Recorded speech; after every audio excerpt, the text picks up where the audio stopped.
अब इस पार्ट में हम लोग डिस्कस करने वाले हैं यूज रेफरेंस हुक का, जो कि काफी ज्यादा इंटरेस्टिंग हुक है। मे बी शायद आपने पहले एक्सप्लोर कर रखा हो, बट थोड़ा बहुत कंफ्यूजन रह गया हो कि कब यूज करना है, क्या होता है, क्यों यूज करना है। तो सारी चीजें इस पार्ट में आपकी क्लियर हो जाएगी, इसकी गारंटी मैं लेता हूं। बहुत ही बेसिक से समझेंगे एंड सारे एस्पेक्ट्स में कवर कर दूंगा। तो सबसे पहले आप थोड़ा सा डेफिनेशन पढ़ लो कि यहाँ पे क्या लिख रखा है, होता क्या है। हालांकि डेफिनेशन पढ़ के घंटा कुछ समझ नहीं आएगा, लेकिन फिर भी एक बार पढ़ लो कि यहाँ क्या लिख रखा है। What is reference? Before hooks, ref was used with class components to directly access DOM elements और React elements. DOM elements या React elements को अगर डायरेक्टली मैनिपुलेट करना है, एक्सेस करना है, तो यहाँ पे आप ref का यूज करते थे पहले क्लास कंपोनेंट्स में। बट क्या हम लोग अभी क्लास कंपोनेंट्स के बारे में सीख रहे हैं? क्या क्लास कंपोनेंट्स में हम लोग अभी हैं? बिल्कुल नहीं। हम लोग क्या यूज कर रहे हैं रिएक्ट में? Functional component. तो फंक्शनल कंपोनेंट के लिए यहाँ पे आपके पास आता है यूज रेफ। ठीक है, तो रेफ पहले यूज होता था क्लास कंपोनेंट्स में, आप जाके देख सकते हो। बट अभी आपको कहीं भी क्लास कंपोनेंट डेफिनेटली यूज नहीं करना है, बहुत ही लेगेसी कोड बेसिस में आपको मिलेगा। तो अभी फंक्शनल कंपोनेंट में हम लोग हैं, तो यहाँ पे आपको हुक्स मिलते हैं और ये आपको पता है कि हुक्स का यूज करना होता है। तो यहाँ पे हम लोग यूज रेफ हुक का यूज करने वाले हैं। तो होता क्या है use ref hook? Use ref is a hook that returns a mutable reference object whose dot current property. ध्यान से सुनना जो यहाँ पे लिख रखा है, हालांकि समझ कुछ नहीं आएगा, लेकिन अभी जब मैं आपको प्रैक्टिकली करके दिखाऊंगा ना, तो सारी चीजें क्लियर हो रही होगी। तो थोड़ा सा ध्यान से सुनो। यहाँ पे यूज रेफ एक हुक है that returns A mutable reference. Mutable मतलब तो आप समझते हो, जिसमें चेंजेस किए जा सकते हैं। इम्यूटेबल मतलब चेंजेस नहीं किए जा सकते, म्यूटेबल मतलब चेंजेस किए जा सकते हैं। ये सब पहले भी हमने पढ़ रखा है और बहुत ही अच्छे से पढ़ रखा है। तो म्यूटेबल रेफ ऑब्जेक्ट क्या रिटर्न करता है? Mutable ref object whose dot current property. यहाँ पे देखो डॉट करेंट प्रॉपर्टी, ऑब्जेक्ट को हम लोग डॉट नोटेशन से ही एक्सेस करते हैं। तो यहाँ पे कहने का मतलब है कि जो करंट प्रॉपर्टी है ना, परसिस्ट करता है अक्रॉस री रेंडर। ये बहुत इंपॉर्टेंट यहाँ पे लिख रखा है, परसिस्ट अक्रॉस री रेंडर। बहुत डिटेल में मैं समझा दूंगा इसको, इसके ऊपर वापस से आएंगे। बट पहले प्रैक्टिकली कोड करके देखते, तब आपको समझ में आएगा ये पूरे के पूरे लाइन का मतलब क्या है। ठीक है, ये पूरा डेफिनेशन अभी आपको कुछ भी समझ नहीं आया होगा। तो फटाफट कोड में आते हैं यहाँ पे। एंड अगेन मैंने वीट इंस्टॉल कर रखा है, आप कर लेना यहाँ पे वीट रिएक्ट, जो आपको जिससे भी बनाना है। बट अभी तो वीट ही चल रहा है, तो यहाँ पे वीट मैंने इंस्टॉल कर रखा है और प्रॉपर टेलविंड CSS सेटअप कर रखा है, क्योंकि थोड़ी बहुत मुझे लगता है इस लेक्चर में डिजाइन करने की नीड है। तो आप CSS से भी कर सकते हो, कोई दिक्कत नहीं है। मैंने टेलविंड CSS सेटअप कर रखा है। ये देखो मैं दिखा देता हूँ। यहाँ पे मैंने टेलविंड CSS इंपोर्ट कर रखा है और काफी सारी सेटअप्स होते हैं इसमें, आपने देख रखा होगा। तो कर लेना ये फटाफट, और नहीं करना चाहते हो तो नॉर्मल CSS से कर सकते हो, बट वीट इंस्टॉल कर लो और फटाफट मेरे साथ काम करो, देखना नहीं है। तो यहाँ पे सारी चीजें मैंने कर रखी है। स्ट्रिक्ट मोड में हटा ही देता हूँ, अदरवाइज ये आपको कंफ्यूज करेगा। ठीक है, दो बार ही आपको चीजें दिख रही होगी। तो स्ट्रिक्ट मोड मैंने हटा दिया और यहाँ पे नॉर्मल जो पहले वाला CSS था ना, वो मैंने रहने दिया है, क्योंकि यहाँ पे बटन्स वगैरह स्टाइल बने बनाए मिल जाते हैं, तो उसको मैंने रहने दिया है, क्यों ही हटाना है। और app.css में भी जो पहले से स्टाइल्स थे उसको मैंने रहने दिया है। बस एक्स्ट्रा मैंने टेलविंड CSS यहाँ पे डाल दिया है, जो कि मैं यूज कर सकता हूँ। मैं करके दिखाता हूँ, देखो। अभी यहाँ पे मैंने एक बटन बनाया है, तो बटन आपको कुछ इस तरीके का दिख रहा होगा, क्लिक। एंड मैं अगर यहाँ पे क्लास नेम लिखूँ BG Red 500, तो डेफिनेटली इसका BG Red हो जाना चाहिए था, बट क्योंकि यहाँ पे CSS अलग से लिख रखा है इसीलिए नहीं हुआ। बाकी अगर मैं यहाँ पे CSS बटन का हटा दूं तो आपको यहाँ पे पता चल जाएगा। ये बाकी ये सब तो आप जान रहे हो, है ना, तो कोई इश्यू नहीं है इसमें। इसको फटाफट हटाते हैं, ये भी हटाते हैं। और यूज रेफरेंस हुक, मेन मुद्दा तो वही है, मुद्दे से भटक जाते हैं बार बार। तो यूज रेफरेंस हुक समझना है हमें। मैं यहाँ पे क्या करूंगा, बिल्कुल एक प्रैक्टिकल छोटा सा सिनेरियो लेता हूं। मैं क्या सिनेरियो ले रहा हूं, मैं यहाँ पे एक इनपुट ले रहा हूं। ठीक है, इनपुट का टाइप टेक्स्ट है, नो मैटर, अभी आप कुछ भी दे सकते हो, बस टेस्ट कर रहे हैं हम लोग यूज रेफरेंस हुक को। और प्लेस होल्डर में आप यहाँ पे कुछ भी डाल दो, इंटर नेम, ये सब जरूरी नहीं है, बेसिकली आप इनपुट बॉक्स एक बना लो बस। और यहाँ पे एक बटन मैं दे रहा हूँ, बटन फोकस नाम दे दिया मैंने इसका। तो यहाँ पे आपको इस तरीके से इनपुट बॉक्स दिख रहा है, यहाँ पे फोकस दिख रहा है। अब आपको पता है कि जैसे ही आप यहाँ पे इनपुट एलिमेंट पे क्लिक करते हो, ये फोकस हो जाता है, इस तरीके से हाईलाइट हो जाता है, दैट मीन्स ये फोकस हो गया है। अच्छा, तो मैंने इस पे क्लिक किया, ये फोकस हो गया। बट मैं चाहता हूं कि मैं इस बटन पे क्लिक करने पे इसको फोकस करवाऊं। ठीक है, मैं क्या चाहता हूं, मैं इस बटन पे क्लिक करूं तो ये इनपुट एलिमेंट फोकस हो जाए। अब ऐसा कैसे करेंगे, तो यहाँ पे तो कुछ ना कुछ डॉम मैनिपुलेशन जैसा आपको फील आ रहा होगा। अच्छा हाँ, जावास्क्रिप्ट में ऐसा करते थे, पहले एलिमेंट को सिलेक्ट करते थे एंड सिलेक्ट करने के बाद उस पर हम अपना टास्क कर सकते थे, इवेंट लिसनर वगैरह लगा के काम कर सकते थे। बट रिएक्ट में तो डॉम मैनिपुलेशन जैसा कुछ होता नहीं है। रिएक्ट में कर सकते हो वो भी, लेकिन वो सही तरीका नहीं है। यहाँ पे आपको पता है वर्चुअल डॉम वगैरह का कॉन्सेप्ट होता है, तो इंटरनली प्रॉपर चीजें मैनेज करने के लिए आपके पास हुक्स दिए गए हैं। तो यहाँ पे डॉम मैनिपुलेशन डायरेक्टली नहीं करना है, यहाँ पे आपको हुक्स का यूज करना है। अब ये जो सिनेरियो मैंने बताया ना, इसके लिए आपको यूज करना है यूज रेफरेंस हुक का। क्यों? आप खुद सोच के देखो, आप इस बटन पे क्लिक करना चाहते हो और बटन पे क्लिक करने पे आप चाहते हो कि ये इनपुट फील्ड जो है हमारा वो फोकस हो जाए। इस बटन पे क्लिक करने पे ये इनपुट फील्ड जो ये फोकस हो जाए, तो डेफिनेटली क्लिक आप इस पे करोगे। इस पे फोकस कैसे करोगे? तो इसका रेफरेंस आपके पास होना तो चाहिए ना। इसका रेफरेंस अगर आपके पास नहीं होगा तो कैसे काम करोगे? इसका रेफरेंस आपके पास होगा तो अभी तो इस बटन पे क्लिक करने पे आप फोकस करवा पाओगे डेफिनेटली। तो यही करना है हमें। सबसे पहले हम इनपुट का रेफरेंस लेना है। आप कैसे लेंगे? तो अभी मैंने बताया कि यहाँ पे आप टॉपिक ही वही है, यूज रेफरेंस हुक पढ़ रहे हैं हम लोग। तो यूज रेफरेंस हुक कैसे क्रिएट करते हैं? तो जैसे नॉर्मली स्टेट वगैरह यूज करते हो ना, सारे के सारे यहाँ पे जितने भी हुक्स हैं सबको यूज करने का लगभग सिमिलर तरीका है। ठीक है, तो यहाँ पे एक नॉर्मल सॉरी, यहाँ पे एक नॉर्मल सा वेरिएबल बना लेना है आपको। नाम कुछ भी दे सकते हो। ये इनपुट रेफरेंस मैं इसमें डालने वाला हूं, तो मैं नाम दे देता हूं इनपुट रेफ। बाकी आप कुछ भी नाम दे सकते हो, आपकी मर्जी। ठीक है, इज इक्वल टू यूज रेफ, और ये ऑटोमेटिकली इंपोर्ट हो जाएगा ऊपर, देख लो इंपोर्ट हो चुका है। ठीक है, यहाँ पे इस तरीके से आपको कॉल करना है, जैसे नॉर्मली आप बाकी सारे हुक्स यूज करते हो, यूज स्टेट यूज इफेक्ट, उसी तरीके से इसको भी करना है। यहाँ पे हमने कॉल कर दिया, दैट्स इट। क्या हमारा इनपुट रेफरेंस क्रिएट हो चुका है? एग्जैक्टली तो नहीं कहूंगा मैं, क्योंकि अगर मैं यहाँ पे ऑन क्लिक करूं और मैं एक फंक्शन बनाता हूं हैंडल फोकस, ठीक है, और यहाँ पे मैं डेफिनेटली मैंने रेफरेंस पास किया है फंक्शन में, यहाँ पे बनाऊंगा कॉन्स्ट हैंडल फोकस। इस तरीके से मैंने फंक्शन बना दिया और यहाँ में मैं कंसोल करके दिखाता हूँ कि इनपुट रेफरेंस में आपके पास है क्या। समझना ध्यान से, मैंने ज्यादा कुछ नहीं किया, मैंने एक इनपुट रेफरेंस अभी क्रिएट किया यहाँ पे यूज रेफरेंस हुक का यूज करके, और मैंने हैंडल यहाँ पे ऑन क्लिक लगाया है, हैंडल फोकस में रन कर रहा हूँ, तो यहाँ पे कंसोल कर रहा है ये इनपुट रेफरेंस। दैट मीन्स मैं देखना चाहता हूँ कि इनपुट रेफरेंस में है क्या अभी। ठीक है, देखेंगे तभी तो सीखेंगे कि है क्या, स्टार्टिंग में क्या है और आगे क्या करने वाले हैं। तो जैसे ही मैंने फोकस पे क्लिक किया, यहाँ पे एक ऑब्जेक्ट आ रहा है, जैसा कि मैंने यहाँ पे आपको बताया था, it returns A mutable ref object. तो यहाँ पे एक ऑब्जेक्ट तो मिल रहा है हमें, ठीक है, ऑब्जेक्ट मिल रहा है, म्यूटेबल है, चेंज कर सकते हैं, हाँ वो देखेंगे बाद में। बट अभी यहाँ पे हमें क्या मिल रहा है? एक ऑब्जेक्ट मिल रहा है। ऑलराइट, यहाँ पे करंट प्रॉपर्टी है, हमने पढ़ा था हुज dot current property persist across rerender. तो परसिस्ट अक्रॉस रीरेंडर तो हटा दो, डॉट करंट प्रॉपर्टी तो हमें मिल गया है। ठीक है, तो डॉट करंट प्रॉपर्टी हमें यहाँ पे मिल रहा है। दैट मीन्स डॉट करंट से हम इसको एक्सेस कर सकते हैं। अच्छा, लेकिन क्या एक्सेस करेंगे? अनडिफाइंड है ये तो, ध्यान से देखो, ये अनडिफाइंड है ही नहीं, कुछ भी नहीं है। हमें तो इनपुट रेफरेंस चाहिए था। अच्छा, अब इनपुट रेफरेंस कहां से आएगा? यहाँ पे कोड पे आ जाओ फटाफट। तो अभी फिलहाल के लिए जैसा कि हमने देखा, मतलब सुना था अभी डेफिनेशन में कि यहाँ पे एक ऑब्जेक्ट मिलेगा, ऑब्जेक्ट मिल रहा है, उसके अंदर डॉट करंट प्रॉपर्टी होगा। हाँ, प्रॉपर्टी भी है, आगे का हमें पता नहीं है, आगे अभी पता करते हैं। तो यहाँ पे हमें इनपुट रेफरेंस में इनपुट का रेफरेंस चाहिए, ये वाला रेफरेंस चाहिए। तो अब ये वाला रेफरेंस इसके अंदर कैसे आएगा? तो बहुत ही सिंपल सा यहाँ पे तरीका है। इस वाले वेरिएबल को यहाँ से कॉपी करो, यहाँ पे आपके पास एक एट्रीब्यूट आ रहा होता है, प्रॉप कह सकते हो आप, रेफ नाम का। ये तो क्लास में होता नहीं, वो वाला नहीं है, यहाँ पे रेफ एट्रीब्यूट आप कह सकते हो, ये प्रॉप कह सकते हो। तो रेफ, यहाँ पे आपको इनपुट रेफ डाल देना है। अब इनपुट रेफ के पास आपका इस इनपुट का रेफरेंस है।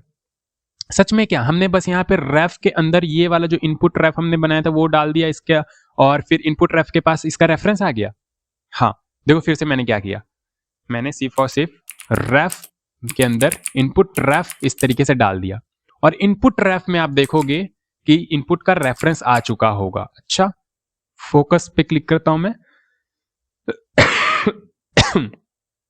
फोकस पे मैंने क्लिक किया, हाँ अब पहले अनडिफाइंड था बट अब इनपुट आ रहा है। अच्छा, क्या हो अगर मैं यहाँ पे ये पूरा का पूरा यहां पे अप्लाई कर दूं, रेफरेंस के अंदर इनपुट रेफरेंस मैं बटन पे डाल दूं, तो बटन में मैं ये वाला एट्रीब्यूट के अंदर डाल दूं, तो फिर क्या होगा? तो यहाँ पे आपके पास बटन का रेफरेंस आ जाएगा। फोकस पे मैं क्लिक करता हूं, बटन का रेफरेंस आ गया। अच्छा, तो डॉम में जो हम लोग गेट एलिमेंट बाय आईडी या समथिंग क्वेरी सिलेक्टर वगैरह लगा के सिलेक्ट करते हैं, तो यहाँ पे इस तरीके से होता है। हाँ, इस तरीके से आपको करना होता है। तो यहाँ पे आपके पास रेफरेंस आ चुका है, तो जिसका भी रेफरेंस आपको देना है सिंपली यूज रेफ से एक वेरिएबल बना लो, ठीक है, और यहाँ पे रेफ पास कर दो, एंड आपके पास रेफरेंस आ चुका है। अच्छा, तो इनपुट रेफ का बेसिकली इनपुट का रेफरेंस हमारे पास आ चुका है। हाँ, आ चुका है। अब देखो ध्यान से, इनपुट रेफरेंस के अंदर क्या है? करंट के अंदर वो इनपुट है। ठीक है, तो डॉट करंट कैसे एक्सेस करेंगे, डॉट करंट ऑल राइट। तो फोकस पे मैं क्लिक करता हूँ, ये देखो इनपुट आ रहा है आपके पास, मैं इस पे हवर भी कर रहा हूँ तो यहाँ पे इनपुट दिख रहा है। अच्छा, हमें क्या करना था, फोकस करना था, दैट्स इट। हमारे पास जैसे गेट एलिमेंट बाय आईडी से हम इनपुट को सिलेक्ट करते थे या किसी भी एलिमेंट को सिलेक्ट करते थे, हमने सिलेक्ट कर लिया है। अब सिर्फ और सिर्फ फोकस करना है तो डॉट फोकस, इतना सिंपल होता है यहाँ पे, डॉट फोकस। ठीक है, अभी आप यहाँ पे देखो, मैं रिलोड करता हूं, मैंने किया फोकस पे क्लिक, इनपुट फील्ड फोकस हो चुका है, इनपुट फील्ड फोकस हो चुका है। ठीक है, देख रहे हो आप, मैंने इस वाले फोकस पे क्लिक किया, लेकिन क्योंकि मेरे पास इनपुट का रेफरेंस था, मैंने इनपुट फील्ड को फोकस कर लिया है। हाँ, एक और एग्जांपल मैं देता हूं, आपको समझ में आ जाएगा प्रॉपर तरीके से। मैं इसको हटाता हूं, यहां से बटन रहने देता हूं। मैं यहाँ पे एक सिंपल सा डिव बनाता हूं, और डिव में ज्यादा कुछ नहीं करूंगा। मैं क्लास में बीजी रेड दे दूंगा 500, विड्थ दे दूंगा 40 एंड हाइट दे दूंगा 40। और ये कुछ आपको इस तरीके का यहाँ पे नहीं दिख रहा है। Handle focus is not defined. अच्छा, हैंडल फोकस वाला हमने फंक्शन भी डिलीट कर दिया, कोई दिक्कत नहीं है, बना लेते हैं हैंडल फोकस। ये लो फंक्शन बन गया हमारा। यहाँ पे आते हैं, रिलोड करते हैं, तो ये आपको क्या दिख रहा है, स्क्वायर दिख रहा है। ठीक है, स्क्वायर दिख रहा है और एक बटन दिख रहा है। तो अब मैं चाहता हूं कि मैं इस फोकस वाले बटन पे क्लिक करने पे, या अब फोकस हटा दो, यहाँ पे बस क्लिक दे दो। ठीक है, क्लिक और हैंडल फोकस, हैंडल क्लिक कर दो। वैसे नाम में कुछ नहीं रखा है, बट ठीक है, अच्छा लगता है, सीक्वेंस में चलते हैं तो हैंडल क्लिक। तो अब मैं चाहता हूं कि इस बटन पे क्लिक करने पे ये पूरा सर्कल हो जाए। अभी स्क्वायर है, सर्कल हो जाए। ऐसा तो हम कर सकते थे जावास्क्रिप्ट में आसानी से सिलेक्ट करके और स्टाइल अप्लाई करके, यहाँ पे भी कर सकते हैं एग्जैक्ट सेम तरीके से। अब मतलब वो वाला सेम तरीका नहीं, वो गेट एलिमेंट बाय आईडी, लेकिन सिलेक्ट करने के बाद जो तरीका था ना उसमें, वो यहाँ पे भी सेम है। तो सिलेक्ट कैसे करना है, यूज रेफरेंस हुक का यूज करके। तो यहाँ पे मैं, ध्यान से देखो, अब आपको पता चल जाएगा कैसे बनाना है रेफरेंस। तो सिंपली आप एक वेरिएबल यहाँ पे कुछ भी नाम दे दो, तो मैं यहाँ पे div रेफरेंस नाम दे देता हूँ और यूज रेफ हुक का यूज करूंगा, इस तरीके से कॉल करूंगा। बाय डिफॉल्ट ये खाली रहेगा। अगर मैं कंसोल करके देखूंगा अभी तो डॉट करंट प्रॉपर्टी होगा, लेकिन अनडिफाइंड होगा। ठीक है, तो मुझे क्या करना है, रेफरेंस इज इक्वल टू, यहाँ पे div ref डाल देना है। अब div रेफरेंस वाले जो वेरिएबल है, इसके अंदर आपके पास इस div का रेफरेंस आ चुका है। अच्छा, सच में क्या, CLG करके आप देख लो, div रेफरेंस, यहाँ पे आ जाओ, रिलोड करते हैं, क्लिक करते हैं, ये देखो आपके पास div आ चुका है। आप अगर यहाँ पे डॉट करंट देखोगे तो पूरा का पूरा वही div दिख जाएगा आपको। क्लिक करते हैं, ये देखो div दिख रहा है। अब इसके अंदर आप डॉट स्टाइल से स्टाइल देखना चाहते हो, क्या क्या स्टाइल इसके अंदर है, क्लिक करोगे, यहाँ पे आपके पास स्टाइल दिख जाएगा, क्या क्या स्टाइल है। तो बहुत सारी चीजें होती है, बट अभी सब कुछ खाली है। कुछ बैकग्राउंड कलर वगैरह दे रखा होगा, वो भी नहीं है क्या। ठीक है, और कुछ ट्राई करते हैं, डॉट स्टाइल। बेसिकली इससे हम चेंज कर सकते हैं। अभी dot style dot background colour देखते हैं। ठीक है, उतना ढूंढने कौन जाएगा यहाँ पे काफी सारी चीजें हैं। हाँ, सर्दी हो गई है काफी ज्यादा। तो div reference dot current dot style dot background colour देखते हैं, क्योंकि हमें पता है बैकग्राउंड कलर तो यहाँ पे दे रखा है ना। तो डॉट बैकग्राउंड कलर, तो क्या बैकग्राउंड कलर हमारे पास है, लेट्स ट्राई। क्लिक करते हैं तो कुछ भी नहीं आ रहा है, पता नहीं क्यों। बैकग्राउंड कलर तो दिखना चाहिए था, स्टाइल भी दिखना चाहिए था। अच्छा, क्लास नेम देखने का ट्राई करते हैं कि क्या क्लास नेम हमें दिख रहा है। रिलोड करते हैं, क्लिक करते हैं, तो हाँ, क्लास नेम तो हमें दिख रहा है। शायद टेलविंड यूज कर रहे हैं, इस वजह से यहाँ पे इस तरीके से कुछ ऐसा हो रहा है, पता नहीं। यहाँ पे क्लास नेम तो हमें दिख रहा है, क्योंकि क्लास नेम यहाँ पे हमारे पास है। ठीक है, तो क्लास नेम में ये सारी चीजें आ रही है, बट मुझे तो इसका स्टाइल चेंज करना है। क्या हम कर सकते हैं, डेफिनेटली कर तो सकते हैं। तो यहाँ पे div reference dot current dot style dot background colour में चेंज करना चाहता हूं। Background colour is equal to, मैं रेड से ब्लू करना चाहता हूं। ठीक है, तो मैं रिलोड करता हूं, जैसे ही मैं क्लिक करूंगा ये ब्लू हो जाना चाहिए। वाओ, ब्लू हो चुका है, वाओ, मजा आ गया। तो जैसे ही मैंने क्लिक किया ये ब्लू हो चुका है। दैट मीन्स मैं यहाँ पे स्टाइल वगैरह का काम कर सकता हूँ, मैं यहाँ पे अलग अलग इवेंट्स भी लगा सकता हूँ। ठीक है, रेफरेंस, बस मेरे पास रेफरेंस होना चाहिए, मैं उस पर सारे काम कर सकता हूँ जो कि मैं डॉम मैनिपुलेशन में कर सकता था। ऑल राइट, और मैं क्या कर सकता हूँ, तो मान लो मुझे इससे सर्कल बनाना है, तो div reference dot current dot style, रुक जाओ, डॉट स्टाइल डॉट विड्थ नहीं, बॉर्डर रेडियस, राउंड करना है ना सिर्फ, हाँ, तो border radius is equal to 100% कर देते हैं और देखते हैं कि क्या ये हमारा काम कर रहा है। जैसे क्लिक करेंगे ये ब्लू भी हो गया और गोल भी हो गया। तो कुछ इस तरीके से हमारा यूज रेफरेंस काम करता है, बट इतना ही नहीं होता है। इतना तो आप और भी जगह सीख लेते हो या डॉक्यूमेंटेशन रीड करके भी काफी हद तक समझ आ जाता है, बट इतना ही नहीं होता है। काफी सारी चीजें इसमें होती है जो कि अभी मैं आपको सिखाऊंगा और वो ज्यादा इंपॉर्टेंट है इंटरव्यू पॉइंट ऑफ व्यू से। ठीक है, तो यहाँ पे आ जाते हैं। ये नोट्स में पहले आपको दे देता हूँ। ये तो बेसिक सिंटैक्स था जो कि मुझे आपको समझाना था और मैंने आपको समझा दिया है। आप चाहो तो इस वाले डिप पे क्लिक भी अप्लाई कर सकते हो, लेकिन मैं बताता हूँ यहाँ पे कैसे। तो यहाँ पे ऑन क्लिक मैं लगाता हूँ। ऑन क्लिक में मैं मान लो यहाँ पे CLG करा रहा हूँ, डिव पे क्लिक हुआ है।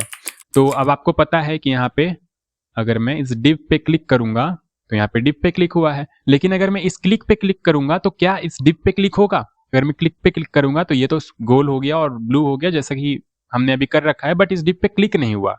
ठीक है, ऑब्वियस सी बात है, इस पे क्लिक करेंगे तो इस पे कैसे क्लिक हो जाएगा? बट अब हम कर सकते हैं। अब हमें पता है, हमारे पास इसका रेफरेंस है, तो मैं यहाँ पे div reference dot current dot click कर सकता हूँ। अच्छा, तो रिलोड करते हैं। मैं इस पे क्लिक करूंगा तो स्टाइल वगैरह तो अप्लाई होगा, साथ ही साथ इस पे क्लिक भी हो जाएगा। तो जैसे मैंने क्लिक किया, स्टाइल भी अप्लाई हो गया और साथ ही साथ इस डिव पे भी क्लिक हो गया है, डिव पे क्लिक हुआ है। तो इस तरीके के काम कर सकते हैं। तो मैं इसका नोट्स आपको दे देता हूँ, Ctrl+C, एंड यहाँ पे एक फोल्डर बनेगा हमारा नोट्स का, और नोट्स के अंदर यहाँ पे हमारे पास आ जाएगा बेसिक syntax.jsx। ऑलराइट, ठीक है। अब क्या करना है हमें, तो अब आगे बढ़ते हैं और देखते हैं और क्या क्या चीजें हम हमारे पास है यहाँ पे। ये अभी मैं जस्ट समझाऊंगा, प्रॉपर्टी परसिस्ट अक्रॉस रीरेंडर और ये म्यूटेबल रेफ ऑब्जेक्ट, सारी कुछ सब कुछ समझाऊंगा मैं भी। तो यहाँ पे बेसिक सिंटैक्स ये हमें समझ में आ गया है कि इस तरीके से हम काम कर सकते हैं। Use ref is like a box, you can store anything. ऐसा नहीं कि आप सिर्फ डॉम का नोड या फिर रेफरेंस वगैरह स्टोर कर सकते हो। एनीथिंग, एनीथिंग मतलब नंबर भी स्टोर कर सकते हो, ऑब्जेक्ट भी स्टोर कर सकते हो, आपकी मर्जी। बट ये स्टोर क्यों करना है? ये तो हम यूज स्टेट के अंदर भी स्टोर कर सकते हैं, तो यहां पे स्टोर क्यों करना है? तो ये जो लाइन लिख रखा था ना यहाँ पे, परसिस्ट अक्रॉस री रेंडर, इसी की वजह से हम काफी बारी यहाँ पे भी स्टोर करना पसंद करते हैं। और ये मैं अभी आपको बताता हूँ। डॉम वाला तो समझ में आ गया ना, बेसिक डॉम वाला तो समझ में आ गया ना, तो वो भी मैं अभी आपको बताता हूँ। कुछ भी स्टोर कर सकते हैं इसके अंदर। Changes to dot current do not cause rerender, ये वाला अभी जस्ट डिस्कस करेंगे, अब इसी पे आ रहे हैं। तो चेंजेस टू डॉट करेंट में अगर कुछ चेंज करते हैं तो री रेंडर काउज नहीं करता है। और री रेंडर कब काउज होता है, वो सब यूज इफेक्ट वगैरह में, सॉरी, यूज स्टेट में आपने देखा होगा कि जैसे ही स्टेट अपडेट करते तो री रेंडर ट्रिगर होता है। बताता हूँ, अभी बताता हूँ, एक बार और रिपीट कर दूंगा। It's not reactive but persistent. ये पूरा का पूरा लाइन अभी आपका क्लियर हो जाएगा जैसे ही मैं कोड कर रहा हूँ। ठीक है, तो यहाँ पे आपके पास टू मेन यूजेस होते हैं यूज रेफरेंस के। सबसे पहला तो accessing DOM elements, DOM elements को एक्सेस करने के लिए, उस पर कुछ काम करने के लिए, तो ये तो अभी हमने देख लिया है। फिर उसके बाद दूसरा होता है स्टोरिंग म्यूटेबल वैल्यूज विदाउट री रेंडर, ये वाला देखना बाकी है। और जैसे ही ये देखेंगे आपको इसका डेफिनेशन भी क्लियर हो जाएगा, आपको इसका डेफिनेशन भी क्लियर हो जाएगा, और ये जो 3 लाइन यहाँ पे लिख रखे हैं ये भी क्लियर हो जाएगा। वापस से मैं रिपीट भी कर दूंगा आके। ठीक है, तो हमें क्या समझना है अभी? ये एक्सेसिंग डॉम एलिमेंट वाला तो समझ गए। अब आपके पास वीडियो है तो ये वाला एग्जांपल आप ट्राई करके देखना। बाकी इनपुट से मैंने बता दिया, क्लिक वगैरह लगा के बता दिया, और क्या ही चाहिए। बाकी ये सब भी आप कर सकते हो, यहाँ पे डॉम एलिमेंट्स को एक्सेस कर सकते हो बेसिकली। ये वाला एग्जांपल समझते हैं। अब ये वाला एग्जांपल डायरेक्टली नहीं समझेंगे, थोड़ा सा पहले वार्म अप करते हैं। मैं आपको बताता हूँ कि यहाँ पे क्या चीजें कैसे हो रही होती है। तो ये नोट्स तो मैंने दे दिया ना? हाँ, दे दिया है, ठीक। तो अभी मेरी बातें बस ध्यान से सुनते जाना और आप बताते, अभी तक आपने जितना पढ़ा है ना, मैं उसी से रिलेटेड क्वेश्चन करूंगा आपसे कि क्या ऐसा होता है या क्या ऐसा नहीं होता, आपको बताना है। उसके बाद आपको खुद ब खुद समझ में आ जाएगा।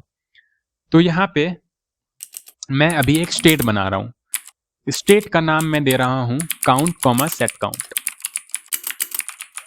कोई इश्यू तो नहीं है यहाँ पे, काउंट कॉमा सेट काउंट मैंने दे दिया। अब मैं यहाँ पे एक बना रहा हूं बटन, बटन का नाम दे रहा हूं मैं इंक्रीमेंट। और आपको पता है इंक्रीमेंट नाम दिया है, दैट मीन्स हम यहाँ पे एक फंक्शन कॉल करेंगे और इंक्रीमेंट कर देंगे।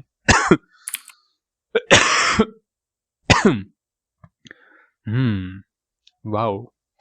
तो ऑन क्लिक हैंडल इंक्रीमेंट, और ये वाला फंक्शन यहाँ पे हम लोग बना देते हैं, const handle increment alright, handle increment बन चुका है, बहुत ही बढ़िया। मैं यहाँ पे क्या करूँगा, सेट काउंट, काउंट प्लस 1, ये सब तो बच्चों वाली चीज़ें हैं जो कि अब आपको बहुत आसान लगती है, ठीक है। तो मैंने काउंट को इंक्रीमेंट कर दिया और मैं यहाँ पे एक h1 टैग लगा के दिखा भी देता हूँ, काउंट। ऑलराइट, तो यहाँ पे आते हैं, रिलोड करते हैं। जैसे मैं इंक्रीमेंट करूंगा, ये इंक्रीमेंट हो रहा है, इसमें तो कोई क्या बता रहे हो, ये तो बेसिक चीजें हैं, ये इसमें क्या दम है, ये क्यों बता रहे हो, अभी बताता हूँ क्यों बता रहा हूँ। तो इंक्रीमेंट करने पे ये इंक्रीमेंट हो रहा है, ये री रेंडर का यूज करता है। यूज स्टेट वाले लेक्चर में अगर आपने ध्यान से पढ़ा होगा तो आपको इतना आइडिया होगा कि जैसे इंक्रीमेंट पे क्लिक करते हैं, सॉरी इंक्रीमेंट पे क्लिक नहीं करते हैं, बेसिकली जब भी हम लोग सेट स्टेट करते हैं ना, ये दूसरे वाला फंक्शन का यूज करते हैं, सेट काउंट या सेट स्टेट जो भी है, तो ये री रेंडर ट्रिगर करता है। अब री रेंडर ट्रिगर करता है, ये कैसे पता चलेगा, तो यहाँ पे आप एक यूज इफेक्ट लगा लो। आपको पता है यूज इफेक्ट कब रन होता है, अगर आपने डिपेंडेंसी दे रखा है तो डिपेंडेंसी के अकॉर्डिंग रन होगा, और अगर डिपेंडेंसी नहीं दे रखा है तो जब जब री रेंडर ट्रिगर होगा तब तब ये यूज इफेक्ट रन करेगा। मतलब मैं यहाँ पे CLG करता हूँ, री रेंडर हुआ है। अब आप ध्यान से देखना, ये यूज इफेक्ट कब कब रन करेगा, जब भी आपको पता है स्टेट में कुछ चेंज होता है, री रेंडर होता है, री रेंडर होने पे यूज इफेक्ट आपका रन करता है। अगर मैं डिपेंडेंसी दे दूँ तो डिपेंडेंसी के अकॉर्डिंग रन करेगा, और अगर मैं एम्प्टी एरे दे दूँ तो सिर्फ लोड पे पहली बार जब लोड होगा तब रन करेगा। तो इतना आपको पता है। अभी फिलहाल ये हर बार रन करेगा जब जब री रेंडर ट्रिगर होगा। और री रेंडर कब ट्रिगर होता है, जब स्टेट में चेंज होता है, जब स्टेट में चेंज होता है, और स्टेट को हम लोग सेट स्टेट का हेल्प करके, ये जो फंक्शन है दूसरा वाला, इसको यूज करके हम लोग सेट करते हैं, तब री रेंडर ट्रिगर होता है। और जैसे ही री रेंडर ट्रिगर होगा ये यूज इफेक्ट आपका रन करेगा। अच्छा, तो री रेंडर आपको, अब पहले मैं री रेंडर समझाना चाह रहा हूँ कि री रेंडर कब कैसे क्या होता है, अगर आप भूल गए हो तो मैंने इंक्रीमेंट पे क्लिक किया, स्टेट चेंज हुआ, और स्टेट चेंज होने पे री रेंडर ट्रिगर हुआ। क्योंकि यूज इफेक्ट में हमने CLG कर रखा है तो हम लोग यहाँ पे देख भी सकते हैं री रेंडर हुआ है। मैं दोबारा से इंक्रीमेंट करूंगा, स्टेट में चेंज होगा, री रेंडर होगा। मैं वापस से इंक्रीमेंट करूंगा, स्टेट में चेंज होगा, री रेंडर होगा। री रेंडर होगा तभी तो सब जगह वैल्यूज अपडेट होंगी। अगर मैंने ये वैल्यूज 10 बारी यूज कर रखी है, 10 बारी नहीं 3 बारी करते हैं, तो सब जगह अपडेट हो जाएगा। जैसे ही मैं इंक्रीमेंट पे क्लिक करूंगा हर जगह अपडेट हो गया, क्योंकि री रेंडर ट्रिगर हुआ है। मैं वापस इंक्रीमेंट करता हूँ, स्टेट में चेंज हुआ, री रेंडर ट्रिगर हुआ है। तो ये सबसे पहले समझ लो कि जब जब हम लोग स्टेट में चेंज करते हैं ना, सेट स्टेट का यूज करके, री रेंडर ट्रिगर होता है। री रेंडर ट्रिगर होगा तो पूरा का पूरा कंपोनेंट री रेंडर होगा, ये पूरा का पूरा कंपोनेंट री रेंडर होगा। इतनी बातें क्लियर है? हाँ, इतनी बातें क्लियर है। अब यूज रेफरेंस की थोड़ी सी बात करते हैं। तो ये जो री रेंडर ट्रिगर हो रहा है ना, यूज रेफरेंस को चेंज करने पे, बेसिकली यूज रेफरेंस में अगर हम कुछ चेंजेस करते हैं तो री रेंडर ट्रिगर नहीं होता है, यही लिख रखा था वहां पे। अच्छा, करके दिखाओ, अभी दिखाता हूं। तो कॉन्स्ट काउंट रेफरेंस बना लेते हैं यूज रेफरेंस का यूज करके, और यहाँ पे 0 दे देते हैं। अभी मैंने बताया कि सिर्फ और सिर्फ डॉम का एलिमेंट का रेफरेंस रखने के लिए या रिएक्ट के एलिमेंट का रेफरेंस रखने के लिए यूज नहीं करते। यहाँ पे हम लोग म्यूटेबल वैल्यूज भी डाल सकते हैं, नंबर भी डाल सकते हैं, ऑब्जेक्ट भी डाल सकते हैं, ठीक है, ATC काफी सारी चीजें यहाँ पे हम लोग डाल सकते हैं। तो मैंने एक नंबर डाल दिया है। मैंने क्या किया है, एक नंबर डाल दिया है। अभी हमने देखा कि अगर हम लोग स्टेट में चेंज करते हैं तो री रेंडर होता है। अब देखते हैं कि क्या अगर हम लोग count reference dot current plus equal to 1 करते हैं तो ये री रेंडर ट्रिगर करता है क्या?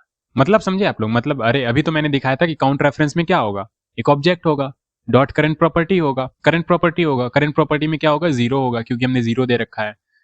नहीं यकीन हो रहा है तो देख लो करके, खुद भी तो करो। काउंट रेफरेंस,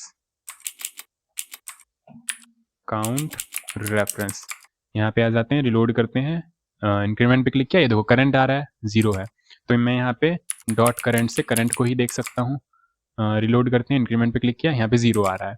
तो मैं अब इस रेफरेंस के अंदर चेंज करना चाहता हूँ, मैं स्टेट में नहीं रेफरेंस में चेंज करना चाहता हूँ। तो count ref dot current is equal to sorry plus equal to 1। That means मैं count reference is equal to count reference plus 1 कर रहा हूँ। मतलब जब जब बार मैं हैंडल इंक्रीमेंट पे क्लिक करूंगा ये एक एक प्लस होता जाएगा। क्या मैं देख सकता हूँ? हाँ, इसी जगह मैं काउंट रेफरेंस डॉट करंट देख सकता हूँ। अब इसी जगह क्यों देखना है, हम यहाँ पे भी तो कर सकते थे, यहाँ पे भी तो लगा सकते थे, बट री रेंडर ट्रिगर होगा नहीं, री रेंडर ट्रिगर होगा नहीं अकॉर्डिंग टू डेफिनेशन।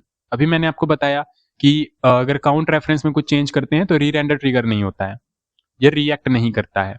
री रेंडर ट्रिगर नहीं होगा, अब री रेंडर ट्रिगर नहीं होगा तो ये सब जगह अपडेट भी नहीं होगा। तो हमें फंक्शन के अंदर ही देखना पड़ेगा कि अपडेट हुआ है या नहीं हुआ है।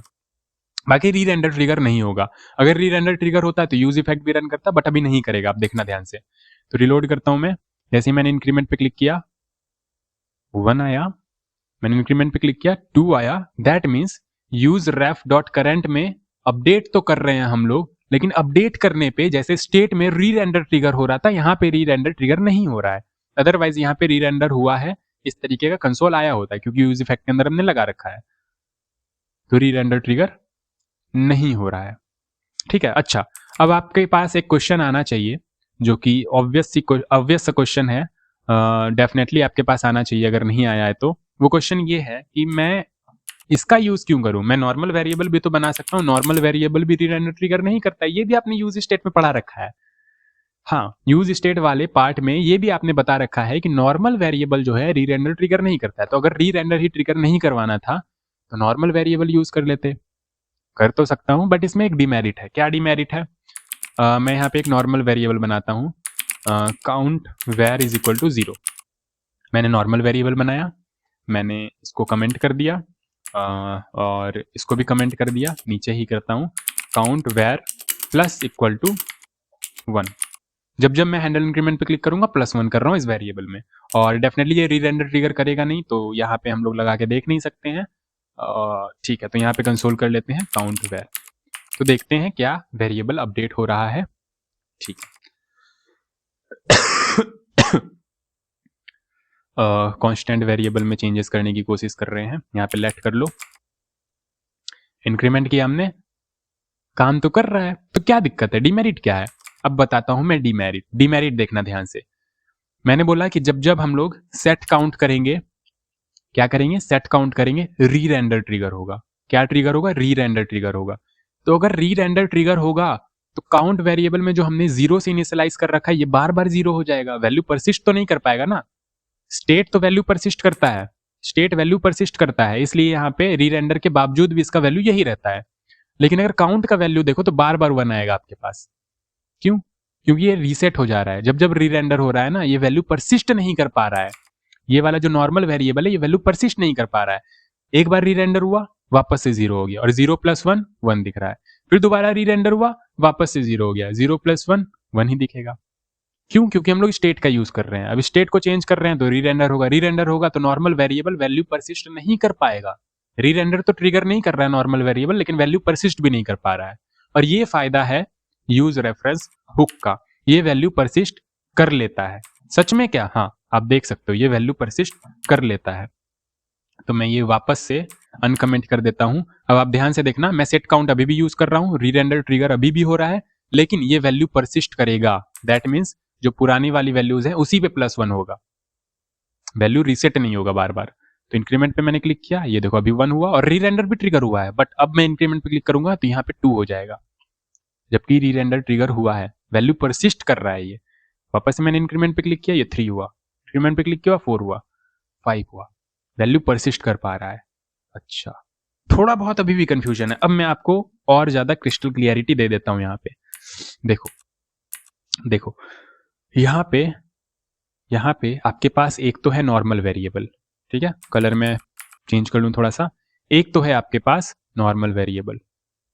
अब यही इंपॉर्टेंट है, जो मैं समरी दे रहा हूं ना आपको, यही इंपॉर्टेंट है, नॉर्मल वेरिएबल। ये सब सारी चीजें आपसे पूछी जाती है, और क्या यूज केस है अभी मैं जस्ट आपको दिखाता हूं। बाकी यूज केसेस तो हम लोग प्रोजेक्ट में डिस्कस करेंगे ही, बट ये एक बेसिकली हमें यूज रेफरेंस हुक का सारा एस्पेक्ट समझना था, तो हमने समझ लिया है। और भी कुछ चीजें हैं, अभी बताता हूं मैं आपको। तो ये हो गया नॉर्मल वेरिएबल। फिर आपके पास आता है यूज स्टेट, जो कि डेफिनेटली रिएक्ट में हम लोग भर भर के यूज करते हैं। फिर उसके बाद अभी हमने देखा यूज रेफरेंस हुक। तो नॉर्मल वेरिएबल में क्या होता है ना, ये तो री रेंडर ट्रिगर नहीं करता है, ये तो री रेंडर ही ट्रिगर नहीं करता है। तो यहाँ पे क्या ही यूज करेंगे इसका, री रेंडर, ये रेंडर ये ट्रिगर नहीं करता है, ये हमें पता है। ये री रेंडर ट्रिगर नहीं करेगा, साथ ही साथ ये वैल्यू परसिस्ट भी नहीं करता है। सॉरी, हमने टिक कर दिया, परसिस्ट भी नहीं करता है। वेरिएबल में अगर अपडेट करते हैं तो री रेंडर ट्रिगर नहीं होता है, जिसके वजह से यूआई में भी अपडेट नहीं होता, और परसिस्ट भी नहीं कर रहा होता। अभी हमने देखा परसिस्ट भी नहीं कर रहा होता है, वापस से रीसेट हो जाएगा अगर री रेंडर ट्रिगर होता है तो। यूज स्टेट में क्या होता है ना, यूज स्टेट में री रेंडर ट्रिगर होता है जब भी हम लोग अपडेट करते हैं। वैल्यू परसिस्ट भी करता है, री रेंडर हो रहा है तो मल्टीपल री रेंडर्स के बीच जो वैल्यू है वो परसिस्ट भी करता है, ऐसा नहीं कि रीसेट हो जाएगा, वैल्यू परसिस्ट भी करता है। अच्छा, तो ये तो बड़ा मजेदार है। तो यूज स्टेट डेफिनेटली मजेदार है, हम लोग भर भर के यूज करते हैं यूज स्टेट, है ना।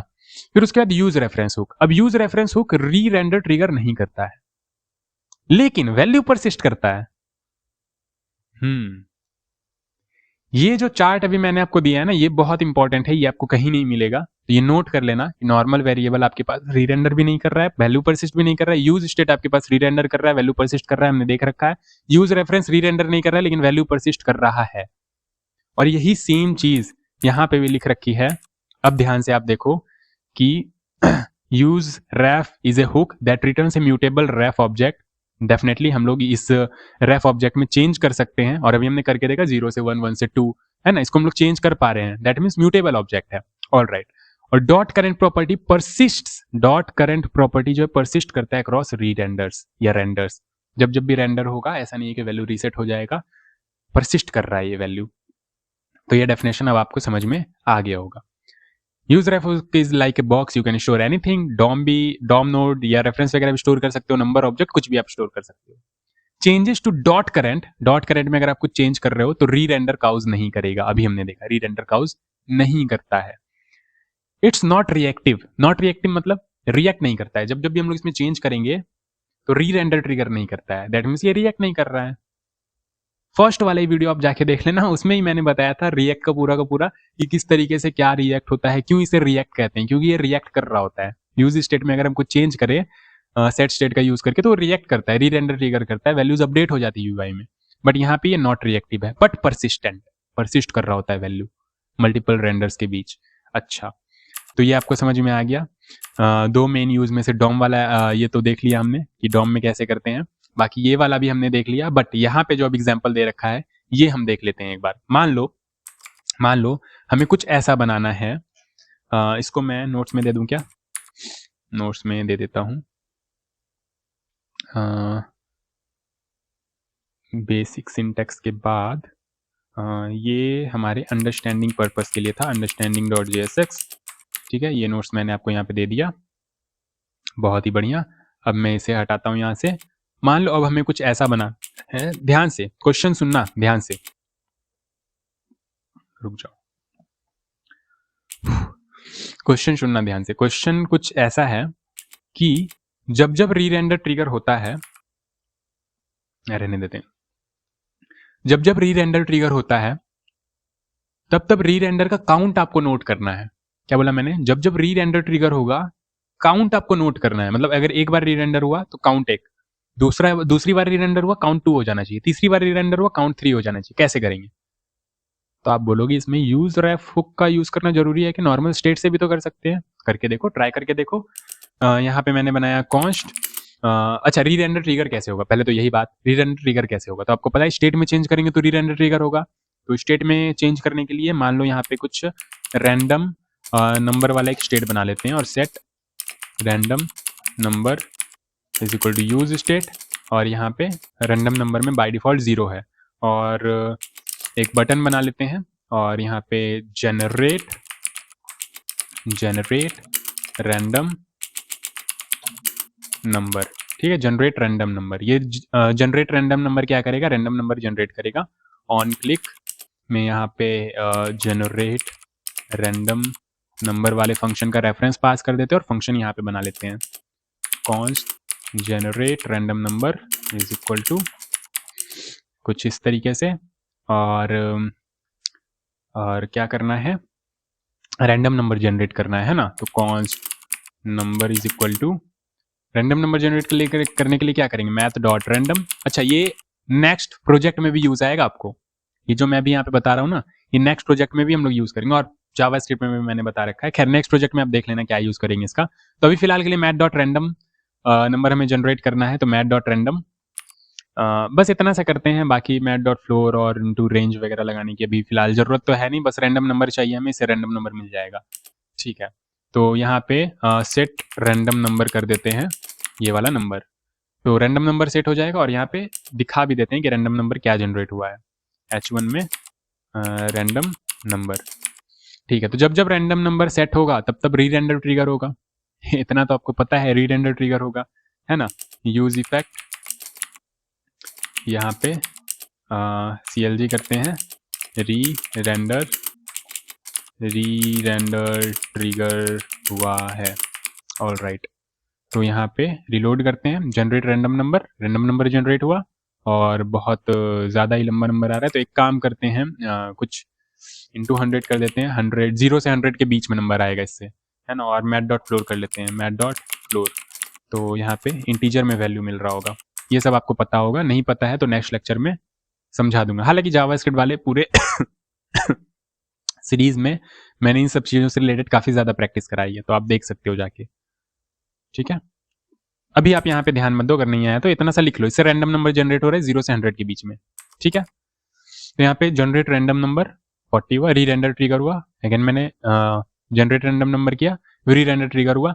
अब जब जब री रेंडर ट्रिगर हो रहा है तो मुझे इसका काउंट नोट करना है कि कितनी बार री रेंडर ट्रिगर हुआ है, तो वो मैं कैसे करूंगा, तो यहाँ पे एक H1 बनाता हूँ, यहाँ पे लिखूंगा री रेंडर काउंट, और यहाँ पे आप चाहो, सोच रहे होगे कि स्टेट से काम हो जाएगा हमारा, तो चलो स्टेट से करके देखते हैं।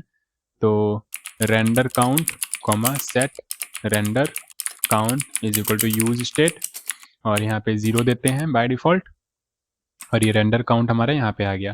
तो अभी रेंडर काउंट कितना है, 0 है, ठीक है। रेंडर काउंट कितना है यहाँ पे, 0 है, थोड़ा सा छोटा करो, रेंडर काउंट 0 है। जब भी मैं करूंगा जनरेट रैंडम नंबर, तो रैंडम काउंट हमारा यहाँ, रेंडर काउंट हमारा यहाँ पे बढ़ना चाहिए, है ना। तो रेंडर काउंट कैसे बढ़ेगा तो जब जब री रेंडर ट्रिगर होगा यूज इफेक्ट रन करेगा, जब जब री रेंडर ट्रिगर होगा यूज इफेक्ट रन करेगा। अब यूज इफेक्ट रन करेगा तो मैं यहाँ पे सेट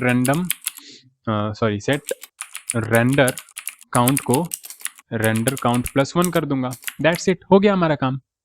नहीं, यहीं पे तो आप फंस रहे हो, अभी तक आप स्टेट को नहीं समझ पाए प्रॉपर्ली।